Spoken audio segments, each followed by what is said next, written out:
ಬೆಂಗಳೂರು ಮೈಸೂರು ಹೆದ್ದಾರಿಯಲ್ಲಿ ವೇಗವಾಗಿ ಹೋದ್ರೆ ಹುಷಾರ್. ಬೆಂಗಳೂರು ಮೈಸೂರು ಹೆದ್ದಾರಿಯಲ್ಲಿ ವೇಗವಾಗಿ ಹೋದ್ರೆ ಎಚ್ಚರವನ್ನು ವಹಿಸಿ. ಯಾಕಂದ್ರೆ ಹೆದ್ದಾರಿಯಲ್ಲಿ ವೇಗವಾಗಿ ತೆರಳಿದ್ರೆ ಡಬಲ್ ಶಾಕ್ ಕಾದಿದೆ ನಿಮಗೆ. 130 ಕಿಲೋಮೀಟರ್ಗಿಂತ ವೇಗದಲ್ಲಿ ತೆರಳಿದ್ರೆ ಎಫ್ಐಆರ್ ದಾಖಲಾಗುತ್ತೆ. ಅದರ ಜೊತೆಗೆ ದಂಡ ಕೂಡ ಬೀಳುತ್ತೆ. ವಾಹನ ಸೀಸ್ ಮತ್ತು ಲೈಸೆನ್ಸ್ ಅಮಾನತು ಮಾಡಲಾಗುತ್ತೆ. ರಾಮನಗರ ಪೊಲೀಸ್ ವರಿಷ್ಠಾಧಿಕಾರಿ ಕಾರ್ತಿಕ್ ರೆಡ್ಡಿ ಅವರು ಇದರ ಬಗ್ಗೆ ಮಾಹಿತಿಯನ್ನು ಕೊಟ್ಟಿದ್ದಾರೆ. ಈ ಕುರಿತು ನಮ್ಮ ಪ್ರತಿನಿಧಿ ಸೈಯದ್ ಕೊಟ್ಟಿರುವಂತಹ ಪ್ರತ್ಯಕ್ಷ ವರದಿ ಇಲ್ಲಿದೆ.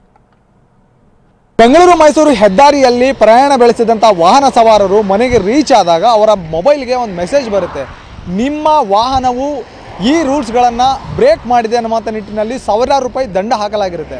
ಅರೆ, ನಾವು ಯಾವುದೇ ರೀತಿಯಾಗಿರ್ತಕ್ಕಂಥ ತಪ್ಪೇ ಮಾಡಿಲ್ಲ, ಹೈ ಸ್ಪೀಡ್ ಕೂಡ ನಾವು ಓಡಿಸಿಲ್ಲ, ಆದರೂ ಯಾಕೆ ನಮಗೆ ಈ ಒಂದು ದಂಡ ಪಾವತಿಸಬೇಕು ಅನ್ನುವಂಥ ಪ್ರಶ್ನೆ ಏನಾದರೂ ನಿಮಗಾಗಿದ್ದರೆ ದಯವಿಟ್ಟು ಅಂತ ವಾಹನ ಸವಾರರು ವಾಹನ ಮಾಲೀಕರು ಗಮನ ಹರಿಸಬೇಕಾದಂತಹ ಸಂಗತಿ ಇದು. ಯಾಕಂತಂದರೆ ನಾವು ಗಮನಿಸಬೇಕು, ನಮ್ಮ ಹಿಂಭಾಗದಲ್ಲಿರುವಂತಹ ಪೋಲ್ ಏನಿದೆ ಅದು ಆರ್ಟಿಫಿಷಿಯಲ್ ಇಂಟೆಲಿಜೆಂಟ್ ಕ್ಯಾಮ್ರಾ, ಅಂದರೆ ಕೃತಕ ಬುದ್ಧಿಮತ್ತೆ ಒಂದು ತಂತ್ರಾಂಶವನ್ನು ಅಳವಡಿಸಿರುವಂಥ ಒಂದು ಕ್ಯಾಮ್ರಾ. ಅದು ಆ ಒಂದು ಕ್ಯಾಮ್ರಾ ಬರುವ ವೇಳೆಗೆ ಏನು ಮಿತಿ ಇರುತ್ತೆ, 100 ಕಿಲೋಮೀಟರ್ ಗಂಟೆಗೂ ವೇಗಕ್ಕೆ ಅದಕ್ಕೆ ಕಡಿಮೆ ಹೋಗಬೇಕನ್ನುವಂಥ ನಿಟ್ಟಿನಲ್ಲಿ ಒಂದು ರೂಲ್ಸ್ ಮಾಡಲಾಗಿದೆ.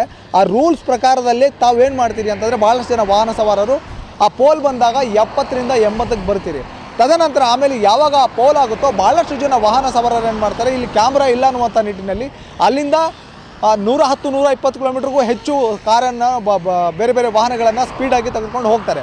ಅದಾದ ನಂತರ ಏನಾಗುತ್ತೆ ಅಂತಂದರೆ 20 ಕಿಲೋಮೀಟರ್ ಆದಮೇಲೆ ಮತ್ತೆ ಅಂತಹದ್ದೇ ಒಂದು ಪೋಲ್ ಬಂದಾಗ ಮತ್ತೆ ವೇಗದ ಮಿತಿಯನ್ನು 70ರಿಂದ 80ಕ್ಕೆ ತೆಗೆದುಕೊಂಡು ಬರ್ತಾರೆ. ಆದರೆ ಅದರ ಅರ್ಥ ತಪ್ಪು ಮಾಡಿಲ್ಲ ಅಂತಲ್ಲ. ಯಾಕಂತಂದರೆ AI ಆರ್ಟಿಫಿಷಿಯಲ್ ಇಂಟೆಲಿಜೆಂಟ್ ಏನಿದೆ ಅದು ಎಷ್ಟರ ಮಟ್ಟಿಗೆ ನಿಮ್ಮ ಅಂದಾಜು ಸರಾಸರಿ ಏನಿದೆ ವೇಗದ ಮಿತಿ ಮತ್ತು ಎಷ್ಟರ ಅವಧಿಯೊಳಗೆ ತಾವು ಬರಬೇಕಾಗಿತ್ತು ಅನ್ನುವಂಥದ್ದನ್ನ ಲೆಕ್ಕ ಹಾಕಿರುತ್ತೆ.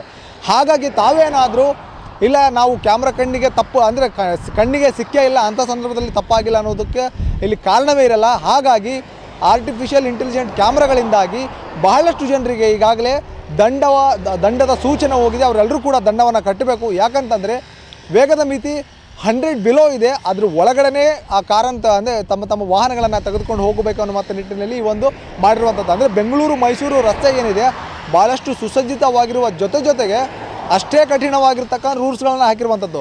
ಇನ್ನೊಂದೇನಪ್ಪ ಅಂತಂದರೆ ಸೀಟ್ ಬೆಲ್ಟ್ ಹಾಕದೇ ಇರುವಂಥದ್ದು, ಲೇನನ್ನು ಕ್ರಾಸ್ ಮಾಡುವಾಗ ಯಾವುದೋ ವೇಗ ಮಿತಿ ಇತ್ತು ಮತ್ತು ಕರೆಕ್ಟಾಗಿ ರೂಲ್ಸ್ ಪಾಲನೆ ಆಗಿದೆಯಾ ಇಲ್ವಾ, ಮತ್ತು ಡ್ರೈವರ್ ಯಾರ ಜೊತೆ ಮಾತಾಡ್ತಾ ಇದ್ದ, ಇವೆಲ್ಲವನ್ನು ಲೆಕ್ಕ ಹಾಕುವಂಥ ಆರ್ಟಿಫಿಷಿಯಲ್ ಇಂಟೆಲಿಜೆಂಟ್ ಏನಿದೆ ಇದು ಪ್ರತಿಯೊಂದು ನಮ್ಮ ವಾಹನ ಸವಾರರ ಗಮನವನ್ನದಲ್ಲಿಟ್ಟುಕೊಂಡು ತದನಂತರ ಏನಾದರೂ ತಪ್ಪಾಗಿದ್ದೇ ಆದಲ್ಲಿ ಮನೆಗೆ ರೀಚ್ ಆಗೋದ್ರ ಒಳಗಡೆ ತಮಗೆ ಮೆಸೇಜ್ ಬಂದಿರುತ್ತೆ ನೀವು ತಪ್ಪು ಮಾಡಿದ್ದೀರಿ ಅಂತ. ಈಗಾಗಲೇ 90,000ಕ್ಕೂ ಅಧಿಕ ಜನರಿಗೆ AI ಕ್ಯಾಮ್ರಾದಿಂದ ದಂಡದ ಸಂದೇಶಗಳು ಹೋಗಿದ್ದಾವೆ. ಅದರಲ್ಲಿ 5ರಿಂದ 6 ಸಾವಿರ ಜನ ದಂಡ ಕಟ್ಟಿದ್ದಾರೆ. ಉಳಿದಷ್ಟು ಭಾಳಷ್ಟು ಜನ ಇನ್ನೂ ದಂಡ ಕಟ್ಟಿಲ್ಲ. ಅಂಥವರಿಗೆ ಮತ್ತೊಮ್ಮೆ ಬಾರಿ ನೋಟಿಸನ್ನು ಕಳಿಸುವಂಥ ಸಿದ್ಧತೆಯನ್ನು ಈಗ ರಾಮನಗರ ಪೊಲೀಸರು ಮಾಡಿಕೊಂಡಿರುವಂಥದ್ದು.